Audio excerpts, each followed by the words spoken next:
என்ன கொத்தனாரு கொழுந்தியா வீட்டுக்கு போன மாதிரி சந்தோஷமா வரான். என் கமிஷனை கொடுமா. இந்தாங்க. அவருக்கு என்னடி கமிஷனு? அதெல்லாம் தொழில் ரகசியம். எனக்கு தெரியாம என்னடி தொழில் ரகசியம்? யோ, நேத்து நம்ம பண்ணையில 10 சேவல் வித்தோமா? ஆமா. அத அவர்தான் வித்து கொடுத்தாரு. என்னடி சொல்ற? அவர் கொத்தனார் தான், கோழி வியாபாரமா பண்றாரு. அவர் கொத்தனார் வேலைக்கு போறாருல, அந்த வீட்டுக்காரங்க கிட்ட வாசல் சரியில்லை வாஸ்து சரியில்லைன்னு சொல்லி சேவலை பலி கொடுக்க சொல்வாரு. அந்த நேரத்துல நம்ம சேவலை வித்துற வேண்டியதான். இது யாரு கொடுத்த ஐடியாடி? அந்த புத்திசாலி நான் தான். புரோக்கர் வேலை பார்த்துட்டு புத்திசாலின்னு சொல்றான் பாத்தியா? வாய மூடுறா. உங்களுக்கு வேலை கொடுக்கற வீட்டுக்காரனை எதுக்குன்னு பயமுறுத்துறீங்க?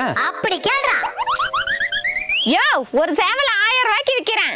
1000 ரூபாயா? வாய மூடுறா.